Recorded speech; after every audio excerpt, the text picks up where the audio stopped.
children of the night. What music they make. They're all gonna laugh at you! They're coming to get you, Barbara. What's that?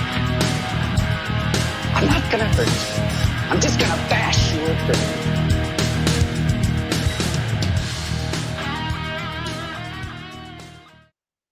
And we're back. How's everyone doing tonight? Final Guys is here to talk about a movie that needs a little bit of help from us at the box office, so we're going to see what we can do with Marvel's Avengers Endgame. I'm Jason Brant, joined by Jack Campisi. Final Guys, assemble! We need to talk about that part in the movie. I got a legit chill. It was great. Listen, before we start anything, I want to just tell everybody, we're going to talk about this movie, but we're going to try and be spoiler-free. And then we've got the spoiler bell when we're going to get clearly into spoilers. So there will be a part in this podcast, if you haven't seen it, where you can listen. And we'll really try hard. But that'll probably be a short part. Yeah, we don't have the dumbass with us, so we probably won't actually spoil anything. Since Hunter is doing God knows what mop show or whatever the hell he's doing. Mop show? Is that a thing? Mop show? It is now. It is now. So before we jump into the news for the week, I got some drinking rules for you if you're ready. Go for it. Your words are callback, diet, and stones. That's well done. And mine are humor, Russo, and effects. And the bonus words are Captain, Iron, and Thor. So that covers everything. Yeah, he didn't really have to work hard for drinking words this week. No. So this ought to be a good one. Anything you want to throw out before we jump into the news? Anything going on? No, just Hunter can't make it this week. And as everybody who listens to the show knows, he's not a big fan of these movies anyway. So we'll see him next week and hope he's doing well. And other than that, I'll tell you a little bit about our Hunter and I had an interesting weekend. So I'll tell you about that when we get into the news. Oh, okay. I should throw out, we've got some more movie reviews and book reviews on the site. So if you haven't checked in a while, I'm putting a couple up every week at this point. So if you're looking for something to watch, check them out. Nice. And what do you think? Do some news? We'll do it. All right. Well, first, like Hunter and I went to, there's a Chiller Theater convention. The big one's in October, but then they have a second one in April. I've never been to the April one before, but we went, he goes sometimes. So we went this year. It's not as crowded and maybe not as many of the B-level celebrities that you'd see usually. But one thing was we met the amazing Kreskin. You ever see him on like David Letterman? He's a mentalist. Oh yeah, I think I know who you're talking about. Yeah, it was a very nice guy, and we had a really nice conversation with him. We both ended up buying books off him. So. But the funny thing was when he shook my hand, he did this really firm handshake, and I kind of went with it. And then one of Hunter's buddies, when I saw him later, I was like, "Yeah, I met Kreskin." He goes, "Oh, did he do the Kreskin handshake?" I'm like, "Well, actually, he did grab my hand and really shake it." He goes, "Yeah, go on YouTube. Like that's a big thing with him. Like he's got this whole thing about a handshake." So like, "Oh, cool, I got the Kreskin handshake." So it's just he rattles the shit out of your arm? I think he's all about power of suggestion and all this other stuff. So he's probably reading you while he's like shaking your hand to see, like, are you submitting? Are you alpha? Coming back? Yeah, whatever. I don't know what it was. All right. So I need to Google it a little bit more, but I did meet the amazing Kreskin. So that was pretty cool. So the convention was good, okay, but not as good as one you usually go to. It's not as good as the October one. But it was fun just to go, and some of these celebrities are charging like $80 to have a picture with them or something. What? Like Cheryl Ladd from Charlie's Angels, one of my dream girls for my whole life. It was like $70 for a picture with her. I'm like, you're not that level, Cheryl. Sorry. So it would take a lot for me to spend $70. Yeah, I actually had a dinner with a friend of mine the other day, and I was saying stuff like this, and she's like, "Well, who would you pay a lot for?" And I could only come up with a handful of people that I'm like, "Yeah." You go, I love getting my picture with certain people, but there's some like no brainers. I'd be like, "Yeah," and a lot of them, I'm like, not so much. Yeah, since I'm going to Scares the Care finally this year, and Joe Bob is there, we're going to find out how much I'm willing to pay, depending on how much he's charging. And you usually know. There's going to be a number that you're going to be like, what the hell? I just won't buy any other crap today. Yeah, exactly. So actually, I don't know that I'd ever said that on the show. So I'm actually going to Scares the Carrot in Virginia this year. So if anyone else is going, we'll meet up and have some beers. Oh, awesome. Be a good time. All right, so I have some bad news to start off with. Santa Clarita Diet got canceled on Netflix after 3 seasons. Oh, really? That sucks. And I was reading something, and it basically was like the show is becoming too expensive for them to produce. And I guess Netflix has this all figured out as far as Stranger Things is worth so much to them that they can afford to pump it in, versus this is now 3 seasons in their catalog. And I guess they know what's good bait for new subscriptions Sure. and things like that. So that sucks because it did kind of end on a cliffhanger. But you make me not want to watch it now. it's worth watching because it's not it's not like watching Firefly where you're like, oh my god, that's it. Okay, so Game of Thrones didn't end or something. Yeah, I just rewatched Game of Thrones from Sunday before this. Oh, really? Damn, that's like an hour and a half. Yeah, I got out of work a little bit early, so I was like, you know what? I need to watch this again. Did you see that? I did. I mean, I saw it. I don't know how much I could actually see of the battle in dark. the dark, which is kind of annoying. We won't spoil that, but holy crap, I thought that was awesome. Yeah, it was a rough weekend for a lot of people's favorite characters. Oh my god, yeah. I think when Game of Thrones is over, we should probably do an episode about that. Yeah, it'll have to be like 17 hours long though. There's so much to cover. I'm not a book reader, and I don't know anybody's name, so I always refer to characters as like, oh, the guy with the fingers, or the Dickless over there. That I know covers too many people. Theon, I know. All right, not a ton of news, but there's going to be a new Critters movie called Critters Attack, and it's going to come out on Blu-ray and DVD and digital on July 23rd, and Dee Wallace is in it. Really? I didn't know that. Yeah, and then it's going to be on Sci-Fi in October. So when it comes out, we can choose to pay-per-view it or wait. Right. So we'll see how the reviews are. When did you say? June, July? July 23rd. July. Okay. There's like isn't there a Critters TV show going on right now? Is that what's on Shudder? I saw something like that, and I heard it was so. awful. I heard it was really bad, so I just that's what I heard. It sucked. So anyway, Dee Wallace, love Dee Wallace. Yeah, can't get enough of her. The last piece of news is, you know how Netflix is raising their prices? Uh-huh. I've been bitching about it for 5 years. So there's an email that goes out. The cost of your premium plan, 4 screens at a time plus Ultra HD, has changed to $15.99 a month. This change takes effect Thursday, May 16th, 2019. You can view your updated membership details by visiting your account. Stephen King replies on Twitter, I got an email giving me their reasons for the price increase happening next month. The only one they left out was, we want to make more money. Exactly. We have to pay Adam Sandler for these dumbass movies he's making for us. Yeah. So I'm telling you, I don't know what my number is yet to cancel Netflix, but it's fast approaching. It's getting there. Well, we were kind of knocking Netflix movies last week. When we get to what we watched, I will give you some good news about Netflix. Okay. So that's all a right. teaser. I need good news about Netflix. With that, that's all the news is fit to print. All right. Let's jump into what we watched this week. We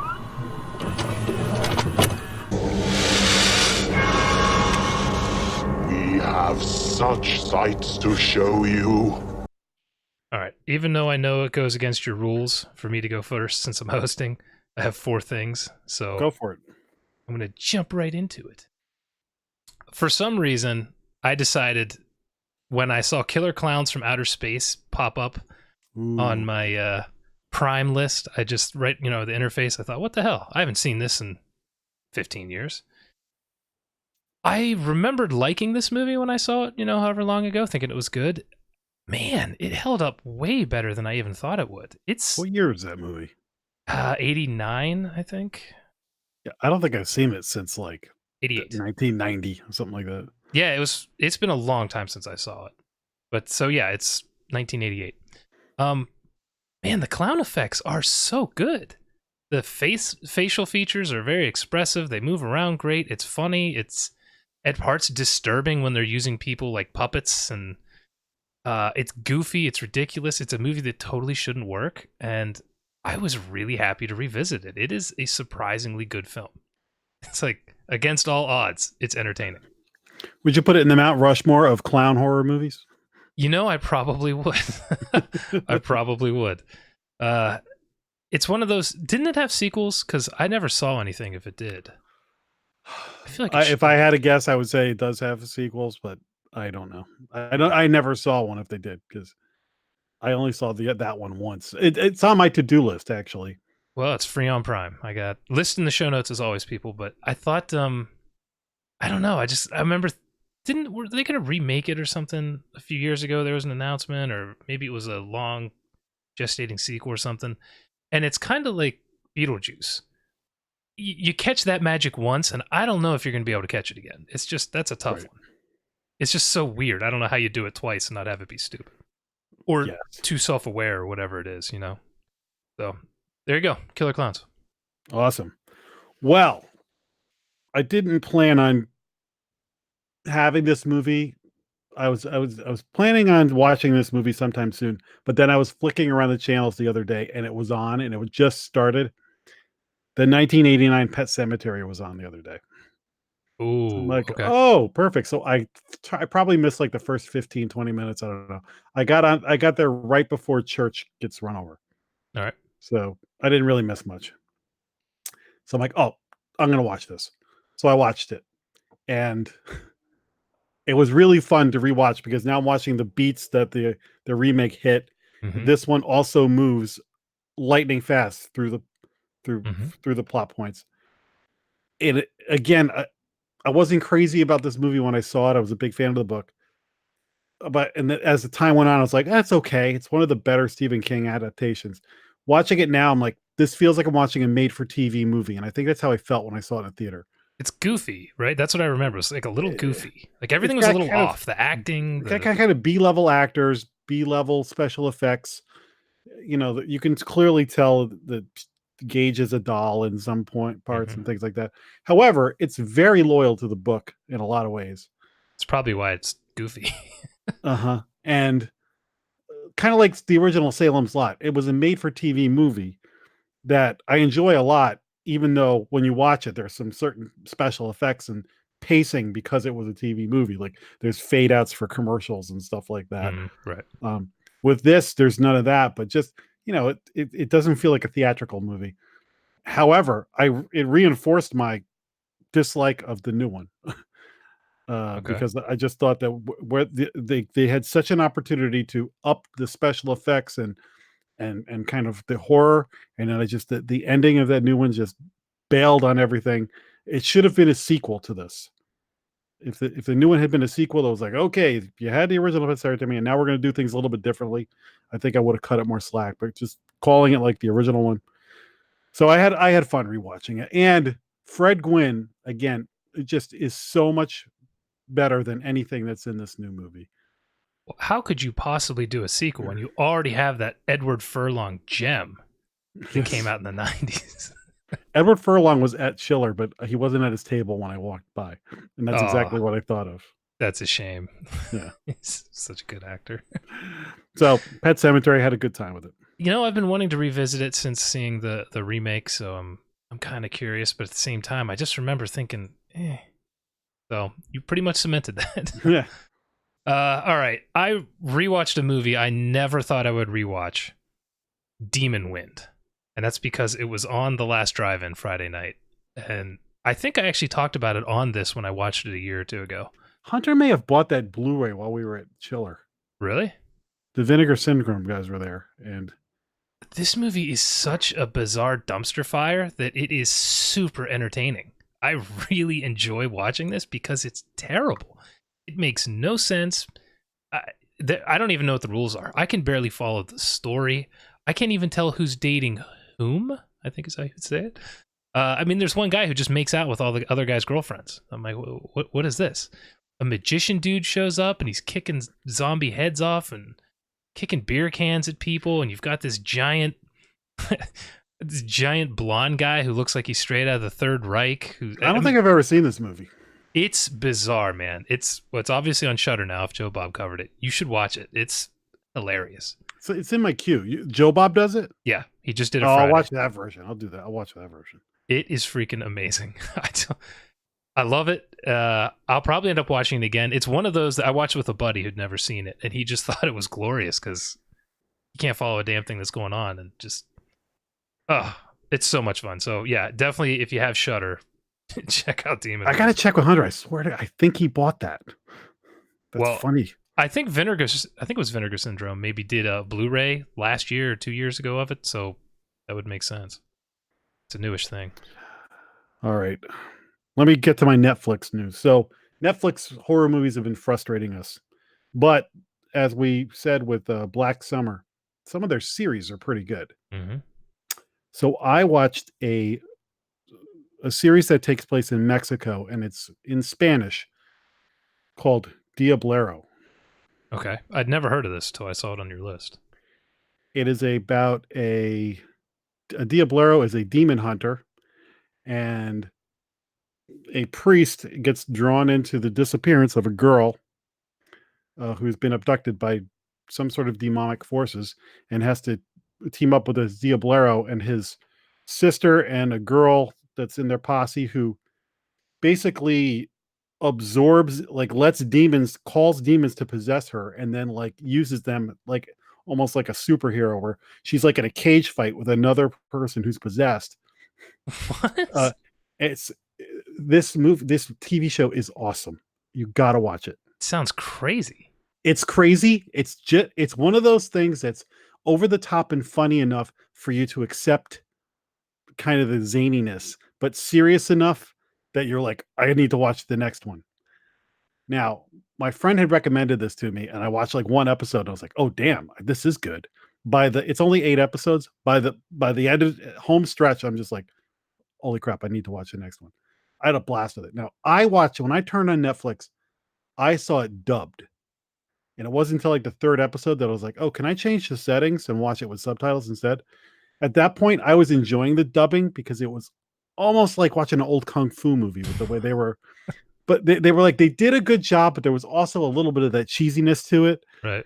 And I thought it added to the charm of it. My friend had watched it with the subtitles instead. So if you're a purist, maybe go that way. I thought the dubbing was fun. Either way, I highly recommend this show. I really enjoyed it. I don't know if anybody in the chat room has seen this, but Diablero is a blast. It's only 8 episodes, and it's, like I said, it's just serious enough and just funny and kind of quirky enough. Because the budget limitations,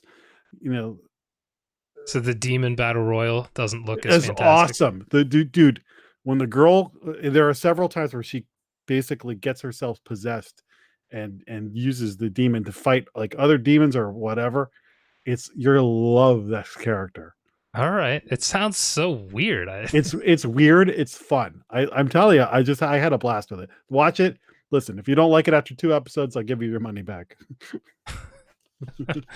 All right. I'll check it out. I looked it up on Netflix to get the link, and I'm like, what the hell is he watching? This looks really weird. So it was such a great surprise because I had actually had it on my queue, and when he said it, I'm like, what is that? I'm like, oh wait, I saw that. I have it on my queue. I'll watch it. What a blast! All right, I'll add it. I'd love to know what you guys think of it because I thought it was a blast. Okay.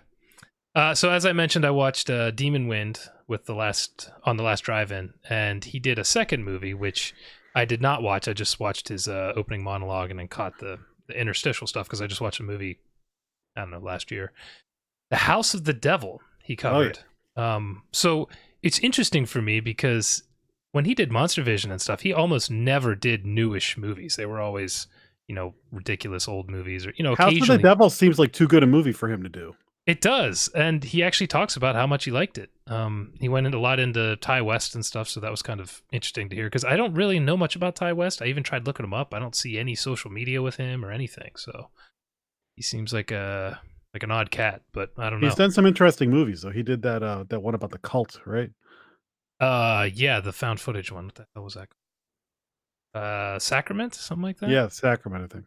So yeah, he's done some good stuff, and I mean, if you haven't seen The House of the Devil, just like everything else, it's worth watching with Joe Bob. Really cool movie, and dug it. And again, The Last Drive-In is now in week. This was week 5, so I think coming up is 6 out of the 9. And I mean, the guy is just freaking killing it. Each one is just, and his crew is getting it down too. It's really good. I'm really looking forward to when they announce a second season. Hopefully, it's not too long. Hopefully, Shudder doesn't spit the bit. And I also wanted to mention, because I went so hard on Shudder with all the technical issues they had every time the show went live for me. The last 3 or 4 have been flawless, completely seamless experience. So they seem to have gotten it dialed in themselves. So good job to them, and hopefully they can keep them coming. Did you learn anything interesting from Joe Bob about that movie? House of the Devil.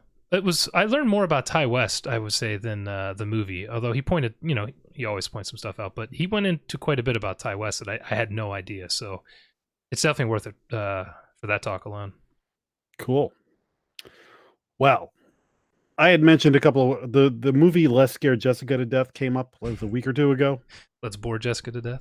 Yeah. So, and I had said that it was not available on Shudder to me. Well, the other night when I was looking for something, I double checked it, and suddenly it was like, watch on Shudder. I'm like, okay, I will. So I finally watched it. Now, as I said, I don't know if I was like 6 or 7 years old when I saw this movie, and it scared the hell out of me. And I don't even know if I've seen it since then. I feel like I did, but I didn't remember a lot of it. But when I'm watching it, I was just like, there were certain parts of this movie I'm like, yes, I remember this. I remember this vividly. And there were parts of it I remember vividly from when I was a little kid. And then there was other parts I'm like, I must have watched this again. And I know why it scared me as a little kid, because there's music, there's atmosphere in some of the parts of the movie, like a foggy house, on a hillside or whatever. But also, Jessica is a character who has just gotten out of a mental institution, and her husband is moving out of the city to Connecticut. This actually was filmed in Old Saybrook, about an hour from here. And so most of the movie, she's worried that she's slipping back into insanity. So it's kind of comical because they meet, like they move into this house, and there's this woman who's like squatting there, and like there's like she looks at her and looks at the way her husband looks at her, and then you'll hear her saying to herself, he likes her. Like it's like her inner monologue you hear a lot, and it's kind of comically at sometimes, but the more you're going, you're like, okay, that's kind of the friggin' voices in her head. And then there's this woman that appears in a graveyard a couple of times, and the whole thing revolves around there may be a vampire ghost-like figure haunting the area where the house that they live in, or it could be that she's losing her mind. It's not as boring as like it's been built up to be. Not a ton happens in this movie, and it's definitely like some ham-handed acting in it. But it was very fun to watch a movie shot like in 1971 in Connecticut with no budget. I think they used real extras from like the VFW hall. There's kind of an invasion of the body snatcher like thing that happens in the town, that they're all creepy. And I think by using these like real townies, it added to it. So I think it's definitely, if you're looking for 70s nostalgia, it's not the greatest movie in the world, but it's definitely a fun, it's a good Shudder watch for a movie that's kind of like well known in certain circles. For me, it was just fun to go back and be like, oh yeah, this thing terrified me when I was a little kid. Now, I don't remember anything you just said about it, which makes me wonder how much I get this and Blood on Satan's Claw mixed up. Because I watched both of them around the same time and was bored to death by both of them. So do you remember a guy on a tractor in an apple orchard? Maybe. I mean, it's been a long time, but or a woman coming out of a lake. Maybe that rings more of a bell. I don't know. I probably also fell asleep during it. I don't know. So better than you thought. Yeah, listen, for me, it's such a nostalgic thing that I enjoyed it. But I think just if somebody's looking around for something to watch, it's an interesting watch. It's hard to like rate these movies on, oh, this is a 5-star, but it's just, it's a horror movie and you should go watch it and enjoy it. It's not something I'm like, oh, that was totally sucked. Don't watch it. But at the same time, it's not Evil Dead 2. So Okay. All right.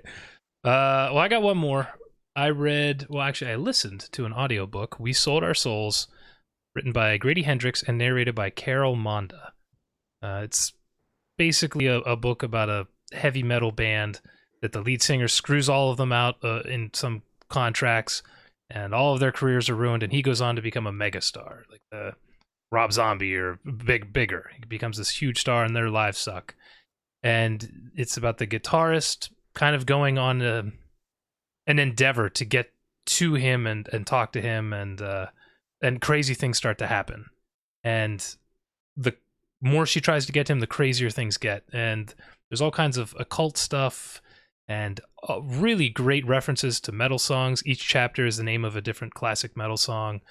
Lots of talk about writing songs and instrumental stuff and all kinds. I'm not a musician, so a lot of it was above my head, but it was still really cool to hear. And the narrator did a killer job. She was amazing. So I just absolutely loved this book. I thought it was really great. I actually have kind of a story that's a little similar, not a lot, but so it was even neat to kind of hear someone's take on a sort of an idea that, is at least on the same track. So it was a really good book. I definitely highly recommend it. So We Sold Our Souls by Grady Hendrix. never heard of it. I'd never heard of it either. I was just literally looking up people's favorite audiobooks of the last year or two, and it was on some lists, so I grabbed it. It was good stuff. Yeah. That's it. I'm tapped out. That's all I got. All right, let's jump into the main feature. You like scary movies? Uh-huh. What's your favorite scary movie? I don't know. You have to have a favorite. What comes to mind?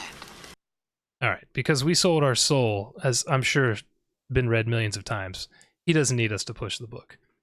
But this little turkey of a movie is struggling. I think it's only at 1.3 billion in the box office after 5 days. I mean, it's just absolutely. I love indie flicks. Right. So let's do a little Endgame. What do you think? Let's do it. Do you want to attempt to? I'll give you a synopsis that is short and sweet because I'm not giving anything away. Okay. This is a follow-up to Avengers Infinity War. Half Thanos snapped his fingers with the Infinity Stone last time and wiped out half of the living things in the universe. This is our heroes and the Earth are dealing with the repercussions of the snapping, as they call it. And the possibility of trying to undo what's been done presents itself. And that's all I'm saying about this movie. Okay. That was pretty good. And yeah, we're going to try like hell not to spoil it. We were talking beforehand. I was off the internet for 4 days because I knew I wasn't going to get to see the movie till last night. I just did not want anything. I watched, I think, one trailer for this. I avoided everything else. I didn't look at Rotten Tomatoes, nothing. I went in completely cold. I'm doing the same thing with Game of Thrones. I'm not watching anything about any episode. I'm just going in cold. And I've been enjoying the experience. So I guess we should just start with overall impressions. What did you think? Well, I went opening night at 6:30 IMAX. I had... Jeez, that must have been nuts. It was nuts. I had several friends with me from different... One guy works in the city, had to take a train in. Another guy's got to bring his daughter, so he's got to pick up a couple of kid I work with, and his girlfriend came. So I'm juggling all these different people. I'm like, you guys all be at that theater at 6 o'clock. We're in our seats by 6:30. The line's going to be ridiculous to get popcorn, so smuggle in food if you have to, because I'm not waiting for... I got one piece of paper to get us all in, like right. So we're all in our seats for 6:30, and because no matter how I was going to try and avoid spoilers, once I go back to my office, there were so many people going that night that I'm like, you're going to have to hide outside or something like that.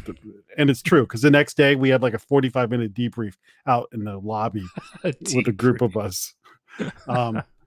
And I will say that I enjoyed the hell out of this movie.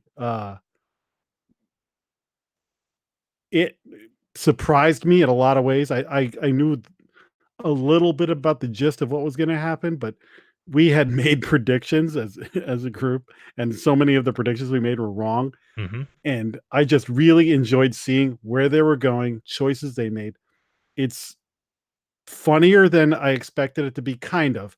Although I've come to expect that Marvel's can do like an Age of Ultron trailer that looks like, the most somber movie. Then you watch it like, oh, actually, it's kind of funny.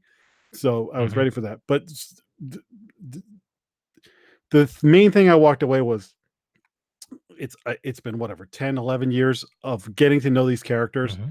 and they just did a great job of honoring those characters, giving me time with them, and really wrapping up this chapter of the Marvel universe in every way I could have hoped, and beyond in some other ways.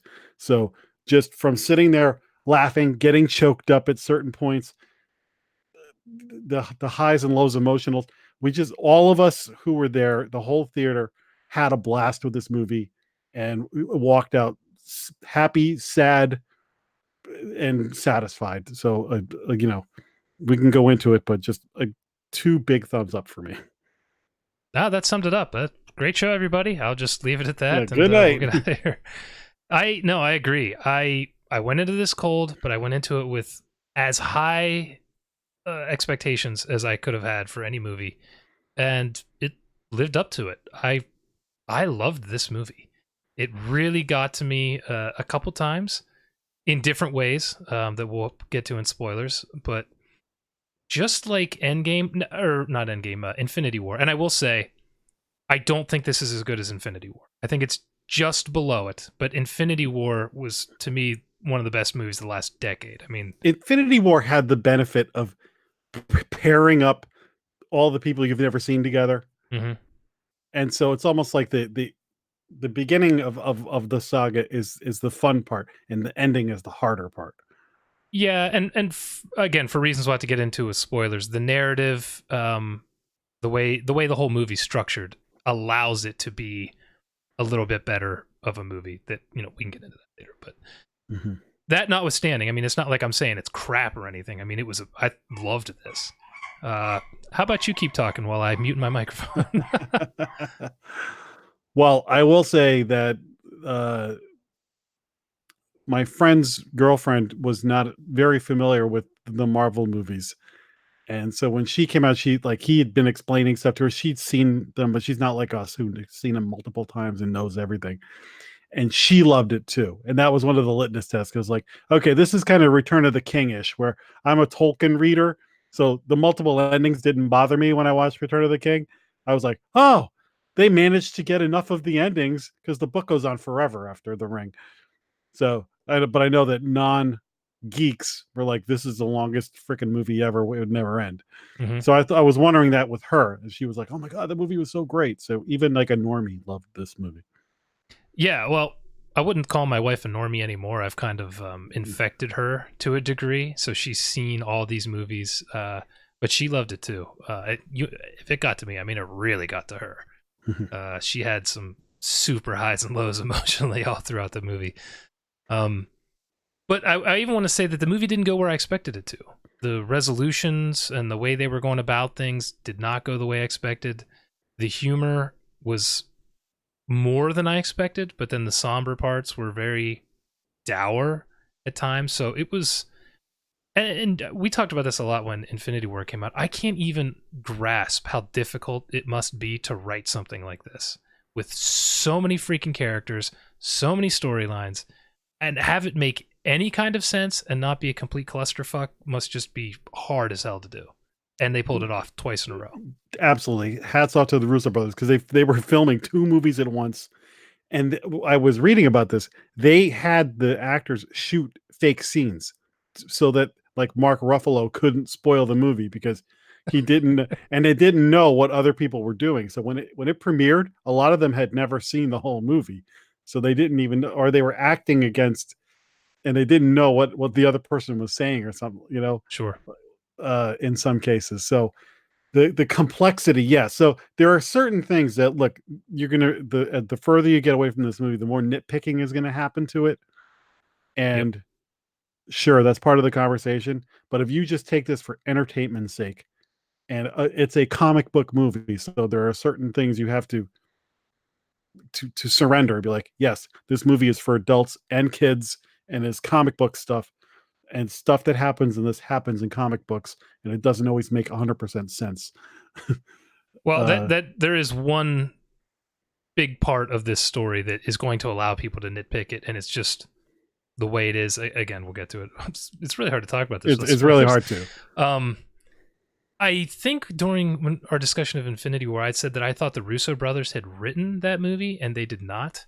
Now I can't. And they didn't write this one either. Yeah, I had no idea until I was looking up info about this. It's the same guys, Christopher Marcus and Stephen McFeely, who've written, what was it, Winter Soldier, Civil War, Infinity War, and this. So they wrote all the Russo brother movies. Yeah, these guys are killing it. I mean, I can't tell you. I'm struggling with the book I'm writing now, and because I've got a bunch of characters in. I'm in book 5 of the series, so there are way too many freaking characters, and I'm struggling with it. I can't imagine. This is the equivalent of book 21. Or whatever the hell it is, 22. It's just, it's mind-boggling that they have made this entertaining, and that they've managed to take the parts of all these movies that are completely different. I mean, Ant-Man and the Wasp is just a goofy, ridiculous comedy that I didn't even care for because the tone and everything was just so weird. And then you take something like Civil War that's incredibly serious, and you meld them and have it work. It's incredible. So my hat's off to them. And that's not even counting the Russo brothers who are directing it. These guys are able to take... They're basically the anti-Michael Bays at this point. When you watch Transformers, there are these epic fight scenes, and I can't tell what's happening in them. It's just, there's so much shit going on, I can't see anything. Whereas every time I watch one of these big fight scenes with 80,000 characters against Thanos' army, I can see exactly what's going on the whole time, and it looks fantastic. So they have an eye for that stuff. Yeah. And so, a quick thing, I've said this before. My history with the Marvel movies is, when my nephew was 9 or 10 years old, I took him to Iron Man, said we watched the stinger at the end, and I was telling him how if this works out, they're hoping to make an Avengers movie eventually. They're gonna make movies of the different heroes, and then if it goes well, we're gonna get an Avengers. And now he's in college. And we are, sad that we couldn't see the movie together, but he's going to be home this weekend. We're going to go together, because we see them all together in the theater, whether we see it we may not see it the first time together, but we always see them together eventually. So, he's like, text me and let me know there's an end credit scene, but don't you dare spoil anything. And I'm like, no problem. So I did. And then at like 1:30 in the morning, I had the phone near my bed. I was awoken by a text message, and it just says, "I love you, man." And I was like, okay, we both love this movie. Awesome. So I can't wait to see it with them so we can debrief. But that's what, for me, again, there's just a personal stake in this, is that we've just enjoyed the ride and getting to know these characters, and the payoffs that you got, the relationships, the callbacks, and everything, that I just was satisfied. If people have like superhero fatigue and they're just not into superhero movies, then don't go to see this movie. If Marvel movies aren't your thing, don't go. But if this is your thing, like, my God, compared to the like Aquaman and stuff like that, this is just such a higher quality product that you're getting. Yep. And I just love good movies in general. So if one of these movies is good, I love it. If it's shit, I say it's shit. I mean, I thought Black Panther was just okay. The fact that was nominated for Best Movie is a freaking travesty and a joke, and it just pisses me off about the whole industry. Infinity War is a much better movie, and so is this. Yeah, it's not even close. I didn't like Ant-Man and Wasp at all, and I thought Captain Marvel was a dumpster fire of a movie. This Infinity War is genius. This is just below it, but it's so amazing, and it's so amazing at what they've been able to do, is what I should say. And I understand that people want to trash it, and it's super commercial, and it's not the nerdy thing it was when Iron Man first came out. It's now this super commercial thing. But the craft of what these guys are doing with a lot of this stuff is still there, and it's still high level in a lot of these movies. Not all of them. And I'm concerned about the next stage of these Marvel movies, because the setup movies to go on after this, Black Panther and Captain Marvel, I have not particularly cared for. So this could be the pinnacle. I don't know. We have all been saying if we never get another good Marvel movie, at least we had this. Yep, I agree. Because God knows who's you're not going. The casting has been such a big piece of the puzzle for Marvel, and you've wanted to go and see these characters. Doctor Strange, good ensemble character. Black Panther, good ensemble character. Captain Marvel, probably the same thing. Like they so far they haven't come up with another Chris Hemsworth or or Robert Downey. So who knows where the future of this is going? Although they do have a lot of guns in their arsenal still, or bullets, I guess, with the Fantastic Four and the X-Men and all the other characters they can play with. But Yep. if we do never get another thing at this level, at least we had this. No, I completely agree, and I'm really amazed that this whole thing came from. They decided to start their own movie studio, and what they had to lead with was freaking Iron Man, which at the time was basically a dead character. Nobody gave a shit about Iron Man for the last 20 years. There was so much drama behind the scenes too, because for the first, I don't know, 5 or 6 Marvel movies, when you came in, I think around Ant-Man is when it changed.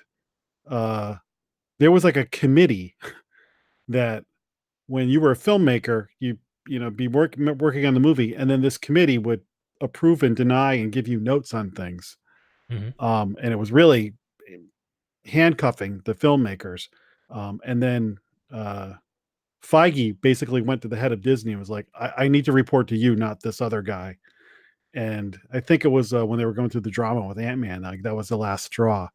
Okay. And so there is still a master plan and guidelines that the filmmakers get, but it affected a lot of the earlier movies, and you can see that they were figuring things out as they got along.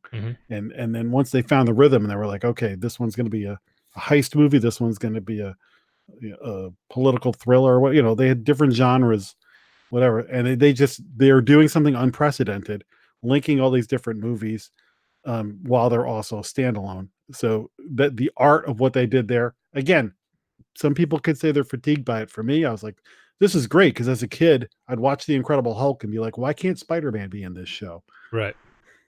Yeah, no, I agree. And if getting rid of the shackles on these filmmakers and letting them do their own thing means I'm going to be pissed off at Captain Marvel, but I get Infinity War and Endgame, I'm fine with that. If, it lets people flourish and some people flounder, whatever. Thanks to Eric Smith in the chat, he's putting up all the upcoming Marvel movies. You have the new Spider-Man, Black Panther 2, Doctor Strange 2, Eternals, Shang-Chi? I don't know that character. It's a Kung Fu one. Guardians of the Galaxy 3. So, Black Widow. So there's a lot coming out, but I'm not going to lie. I'm interested in 2 of those. 3 of those. But we'll see. I mean, it doesn't mean they won't be good. We'll see. We'll see what happens. I'll see them all, but yeah. I'll bail on a couple of them. I'm sure we have Captain Marvel 2 coming up soon. That made a freaking ton of money because everybody thought it was going to tie into this. There's nothing on that list. The Spider-Man, I'm looking forward to Spider-Man, especially because it has to deal directly with the ramifications of this movie, and I think everybody is dying to see how they do it. That's the one I want to see most. I love the first one. I love everything they've done with that character, so I'm in. So yeah, we'll see what happens after this, but this was a super fun ride. I was in the whole way, and I'll tell you what, I was seeing 3 hours. I'm like, oh my god, 3 hours? You kidding me? It did not feel like 3 hours. This story moves. It flew, and I didn't have to pee. Thank God.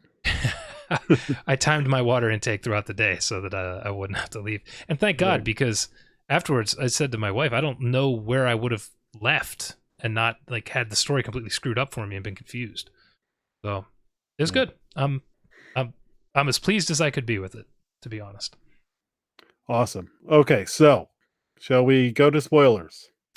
Oh, I got something I can tell people. If you're like me and you're pissed off about Captain Marvel and think it sucks, you don't have to worry about it with this. I won't say anything more, but it's not much of a concern. So there you go. Okay, I'm going to ring the bell, and then we're going to get into spoilers a few seconds after that, so you have time to get to your phone and turn it off. Spoiler bell. Get out now. Go see the movie, damn it. If you haven't seen the movie by now, what are you waiting for? Okay. We are now in the spoiler zone. Let me Anybody in the Go ahead. anybody in the chat room? See you later. Thanks for coming. There's a lot to talk about. Well, let me just continue with what I was saying about Captain Marvel, and then we'll get into Okay. the actual meat of it. Just like they did with Black Panther, which, I thought the movie's just okay. They made everything that was in Black Panther and Infinity War much better. They took all the best stuff and just all of a sudden I care about what's going on with the characters and story, which I didn't really so much in their origin story.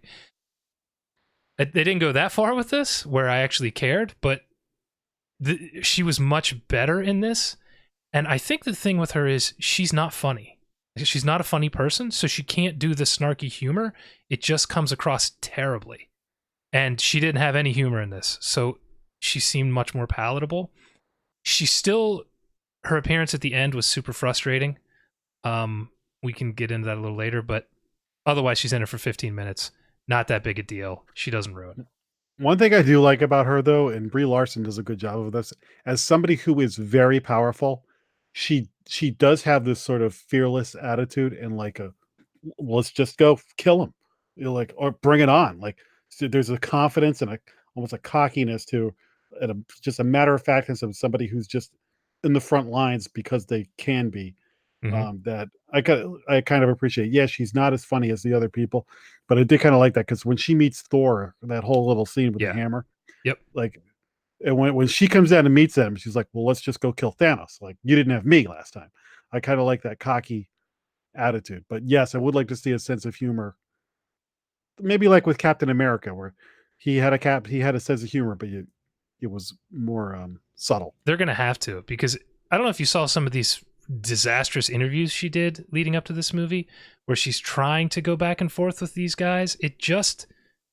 She's just not good at it. And yeah, I did. She's terrible at humor. I mean, in the movies and in person, she's awful. So just, if you're going to put her in all this stuff, make her a more serious character and let everyone, I don't know if they have to make fun of her, or, maybe they make that the joke that she's not funny, but she keeps trying. I don't know. You got to do something, because it does not freaking work. I will love this. First of all, we're going to be jumping around. So this movie starts off and they go and find Thanos and kill him. That blew my mind in like 10 minutes. Brutally, too. Yeah, and Thor is just like, goes for the head this time. Carving him up like it's freaking Hellraiser. Then there's a 5-year jump. You're like, whoa. You see Captain Marvel in a hologram because she's off in space doing her thing, and she's got a haircut. Her hair is short. Mm-hmm. And freaking Rocket Raccoon makes a haircut joke. And it was awesome because that's what real life, I'd be the guy who did that. I'm the idiot that makes a joke and then realizes, like, you never make a joke about a girl's hair. They never take it as a joke. Mm-hmm. But like, that's what everybody was thinking. And he just makes the joke about the hair. And that's one of the things I love about these characters, is they kind of say what you're thinking a lot with the humor. Yep. So yeah, no, and she doesn't do that well, apparently. So they're gonna have to figure it out. Hopefully they will. And my last part on her is, I almost thought she was going to wreck the movie at the very end. She shows up, she smashes the ship in a quarter of a second, and then is kicking the shit out of Thanos, and somehow is overpowering him, even though he has the gauntlet with all the stones. Which I'm just like, oh my god, this character is too powerful. It's going to ruin freaking everything. And she gets punched and she's out of the movie for the rest of it. So they saved it, but it very nearly became a clear problem. So it was close, but they saved it. now, there were definitely several times where I got the chills or I got choked up or whatever. I turned to my friend. I was like, "I'm not crying. You're crying." But let's talk about what I think is probably the number one moment of the whole movie. And right before it happened, I turned to my friend who I work with, and we had been talking about this potentially happening. And when I saw it coming, I turned to him and I punched him. I go, "Here it comes!" Freaking Captain America wields the hammer. Yep. And what may be the greatest like 5 minutes of a movie ever filmed. Like the whole theater was going mental. It was awesome. Yeah, they really killed that whole part with him picking up the hammer. When he says Avengers Assemble, I legitimately got a chill. I wasn't expecting it. I was just like, oh man, I feel like I've been waiting 10 years for this moment. It was done really well. I loved it. And then the other choke up moment in that is when you hear Cap to your left calling back to Winter Soldier when Falcon, and then all of a sudden all the portals start opening and everybody's coming back. That was that looked like the 2-page splash page of a Marvel annual Yep. that you just saw, and a little bit of it was a little quirky, or I don't know, cheesy, like where all the Wakandans are doing their chant at the same time, though. Like it was just everybody was showing up. And you're like, oh my god, we've been waiting for this for forever. Oh my god! And as different people showed up, and then you were getting payoffs from everybody. Everybody got their little one that when they were playing like capture the flag with the gauntlet. That was awesome. Yep. Yeah, all that stuff was great. And the battle wasn't as long or as epic as I expected it to be, but in thinking about it afterwards, it was like an hour and a half fight scene in the last movie. So it made sense to not just repeat the exact same thing in this movie. It was all the same characters again. It was, the same Thanos army. So it totally made sense to truncate it. It didn't bother me the way I thought it would.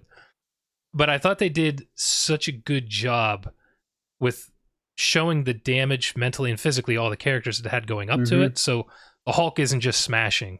And Thor has this giant beer belly on him. Okay, we got to get to Fat Thor. So funny. Oh, Chris Fat Hemsworth is hilarious. Fat Thor and Smart Hulk. When we walked out, that's exactly. We just turned to each other and go, "Oh my god, Fat Thor!"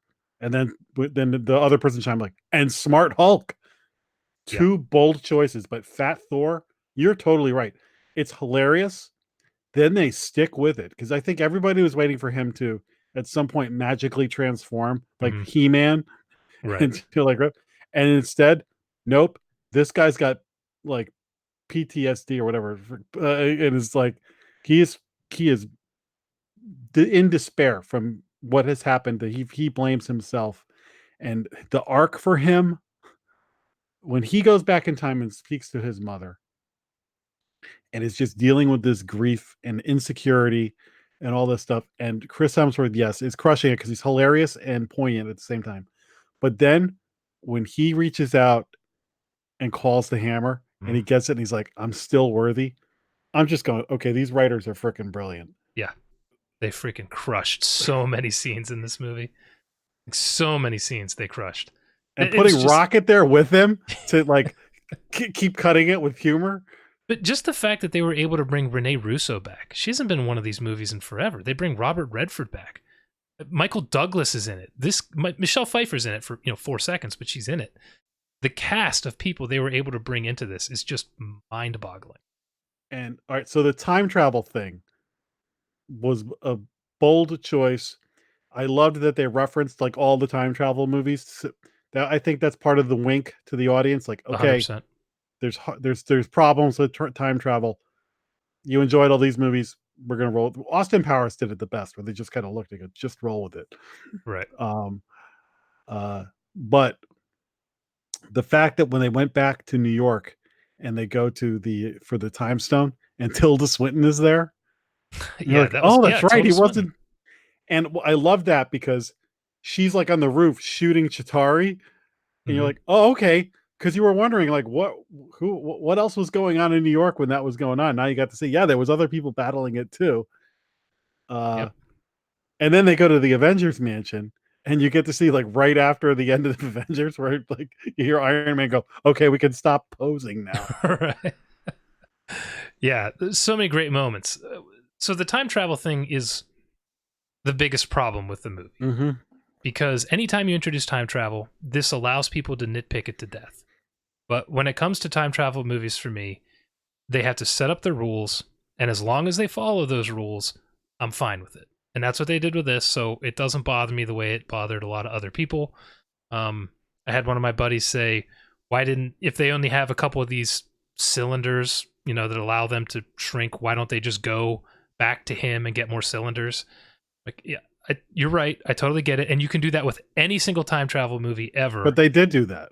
They did eventually, but why wasn't that the first thing they did? Oh. And it's like, I get it, but you also have to have a movie. So Yeah. That's the problem with time travel. That's probably why I'll never write a time travel movie, because people just want to pick it to death, and they're right to. I mean, it's a movie; it's what you do. But that was my biggest problem with the movie. And the other, while I'm airing my very short list of grievances, and it's one of the reasons I said Infinity War is better, it's mainly the story structure. First of all, they're doing time travel, so it's going to allow it to be nitpicked. But the second is Thanos was such a killer villain in the first movie that they were just fighting against and one step behind the entire movie, that it just made the narrative incredible. And in this, he's not really in it that much. So there isn't that driving beat that the first movie had. So it almost felt that while the end fight was amazing, I almost didn't have quite as much of a kick the way it did in the first movie. I'm not, and I'm splitting hairs here. It was still great, don't get me wrong, but that's Thanos not being in it as much as I think actually pulled it down a little bit from the first one. I didn't mind it because I love what they did with Nebula, where they made her a good guy and a bad guy in the same movie. Maybe the best character in this movie. That's how good she was. Spectacular. And the fact that you had future self and past self, and then like now past Gamora is in the future, I guess now. Yes. And so yeah. Yes. I am pretty confident that the writers at Marvel know the bag of cats they just opened with all this, and they probably have plans for like multiverse stuff now, where they're going to explore other timelines, because now they've let it out. It's kind of a problem. It's kind of a problem, but they'll probably deal with it, and they'll probably deal with it in a more clever way than we're expecting. If not, I just kind of took it as, look, I love Star Trek 4, Back to the Future. There's enough time travel movies that I like. There's a lot of time travel stuff that I don't like.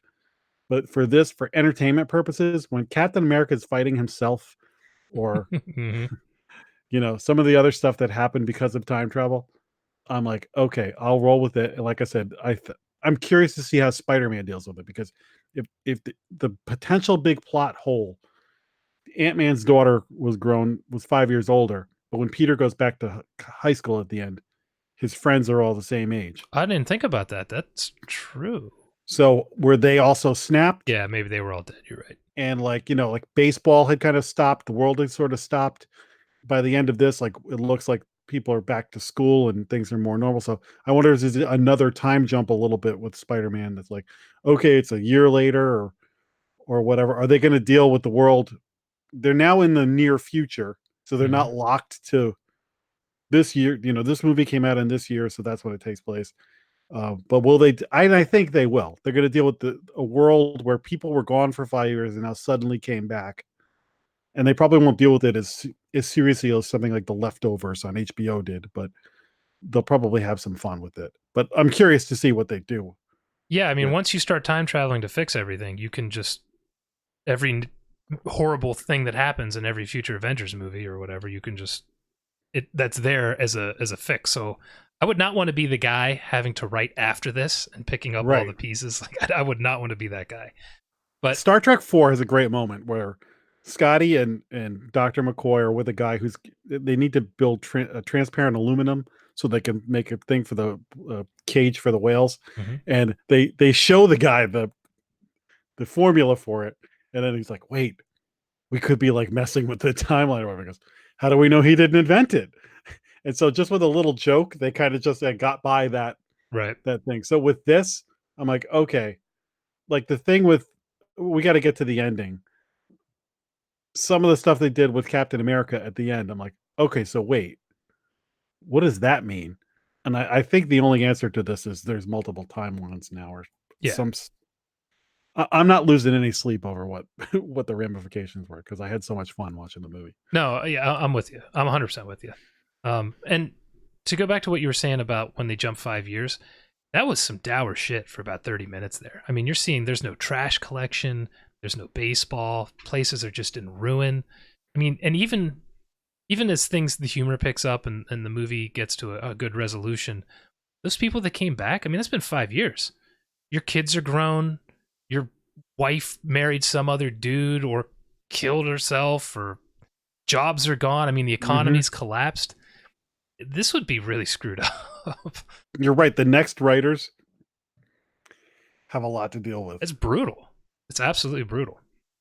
So I guess we should get to the big moments here before we bow out. What did you think of the Iron Man scene? So my prediction for this was that Tony Stark was going to live but get hurt, kind of like the Hulk, where the Hulk was hurt. It's like Tony Stark's going to retire, and I thought he was going to have a kid at the end of the movie and like name it Steve or something, because they had alluded to having a baby in the first one, and I thought Captain America was going to be the one to die because the line in the Avengers, so he's like, you got to throw yourself on that wire.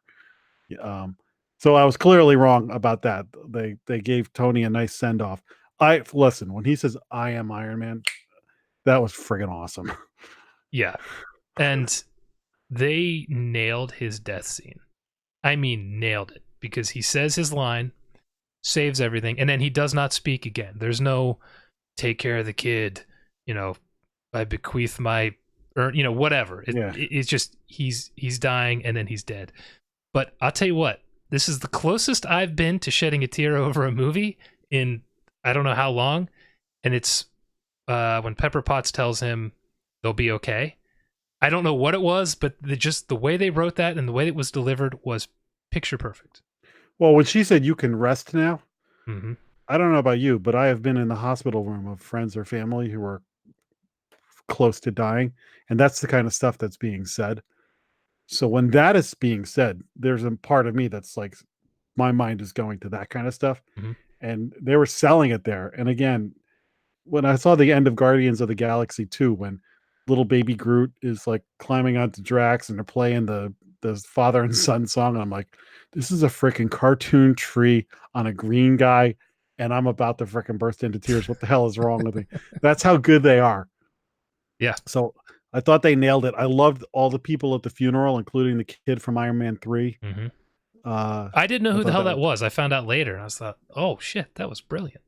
I noticed him. I can't wait to see it again. So there's so many scenes that I want to look around. I heard Howard the Duck is in the final battle. What? Yeah. What? Yeah. That's insane. Well, I guess he was in one of the other ones, right? He's in Guardians of the Galaxy. Yeah, okay. Yeah, maybe. All right. So that got my wife big time. Holy crap, man. There were some tears being shed. Before we get to Captain America, there's another big death in this movie. Mm-hmm. Yeah, Black Widow. Didn't see that coming. I didn't either. And I'm not gonna lie, that one didn't get me as much. And I think because she died the exact same way as Gamora in the last movie, it just felt like a rehash a little bit, so I didn't have the impact for me.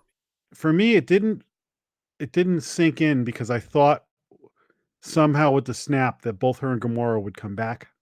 Mm. And so it didn't hit me until Hulk goes, I tried to bring her back. And that Bruce Banner has feelings for her. Mm. So when he said that, you're just like, oh, they couldn't do it. I'm like, wow, they stuck with it. I thought that was going to be the retro thing, that they bring her back from that. And instead they didn't. So now, because there's going to be a Black Widow movie. So I guess my guess on that, it's going to be a prequel with a subplot that's in the present time, and somebody else who's going to become like a Black Widow or something like that. Okay. Yeah, I mean, it has to be a prequel, right? It's going to be a prequel, but I think they will set the stage for somebody else. Sure, I guess. I don't know. All my predictions are wrong anyway, except there was one or two. But so also Hawkeye was a badass in this movie. Mm-hmm.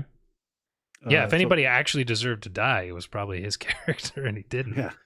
So, no, I liked what they did with him. For being a character that is always like, what the hell is he even doing there? The guy shoots arrows. I thought they did a really good job with him. Well, they finally gave him time to flex his muscles, because he's just as badass as Black Widow, but he always was regulated to the back, the back row. Also, I thought Ant-Man was awesome in this. Paul Rudd is awesome.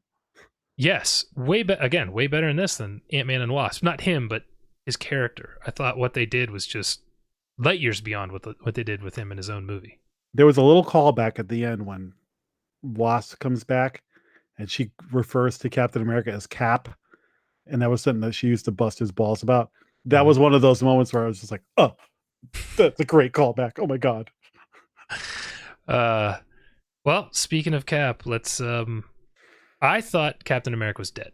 Dead, no chance in hell. And what they did, I thought was brilliant, having him live to be an old man and passing on the shield. Well, first of all, he gets the hammer, and Thor's like, I knew it! Because like Fat Thor fighting was awesome. The three main, when the three of them go at Thanos, and then each one sort of gets their time. The Cap with the hammer was just unbelievable. When they got to the, go back in time thing, and then you realize that, okay, so he didn't come back. It's present Cap knew the date and time to come back and sit on that bench. And I was like, okay, they just gave this guy a happy ending that was terrifically executed. Yep. It's the Quantum Leap ending. I don't know if you've ever seen the ending of Quantum Leap. No, I never did. It's very similar to this. And they mentioned Quantum Leap when talking about time travel shows. So then they just basically gave Captain America a Quantum Leap ending. And it was just perfect. And I can almost guarantee that's why they mentioned it earlier. Because it was like, yeah, we know. That's what we did here. And it's great. It very much took me by surprise. And I liked it. Although I do want to say, him handing the shield to what's the guy with the wings name? Falcon. He's not a super soldier. He's not, but that's the way it is in the comic books. I thought Bucky became. I was never big into. Well, Captain Bucky America. did too. I think it makes sense though, because Bucky is this guy who is like a known like terrorist. Yeah, so I think even if he's reformed, there might be some problems with him. But if this dude's not wearing the Falcon wings stuff and he's just doing the Captain America, isn't he just gonna get the shit kicked out of him? In the comic books, he uses the wings and the shield. Okay, all right. So I have the same question, but like, yeah, he's gonna get concussed. So no, I thought that was cool too. So like I said, I wouldn't want to be the guy trying to come up with stuff after this, but I was incredibly pleased. And who knows how much you'll actually see of him as Captain America. There's going to be a Falcon and Winter Soldier TV show on the new Disney streaming. There's going to be a Scarlet Witch show, a Loki show, and a Captain America Winter Soldier. And I'm sure there'll be many others. Which Loki now is in another timeline because he escaped with the Tesseract in one of the past timelines. So maybe they're going to have alternate reality Loki. Yeah, I really want to know what they're going to do with that. I thought that was brilliant too, because that is one thing they left the future writers to be like, okay, here's a gift. Go do whatever you want with this. It's one of those movies that I left and I've been thinking about it nonstop and I'm super pleased with it. The endings for Cap and Iron Man, thoroughly satisfying. Now the Scarlet Witch her show is going to be called WandaVision, and supposedly it's going to take place in the 50s, or it's going to be a what? Yeah, it's like if you read the description, it's going to be weird, and Vision's going to be in it. So that was another interesting choice. They never brought Vision back, but that doesn't mean that they couldn't bring him back because the girl from Black Panther was working on him before everything hit the fan. So maybe he gets brought back, or maybe Wanda just goes nuts and creates an alternate reality. Mm-hmm. Because in the comic book, she's super duper powerful like that. So I'm really curious to see where they go from here.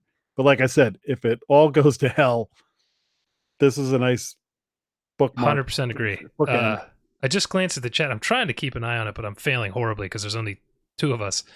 Eric Smith says, how about a what if animated show? That would be amazing. Did you ever read the what if? They are doing that. Oh, they are. Oh, I thought he was just recommending. Oh, that's great. Oh, I love that. I think one of them is going to be what if Peggy Carter became Captain America or something like that. Oh, very cool. All right. I'm interested. I like it.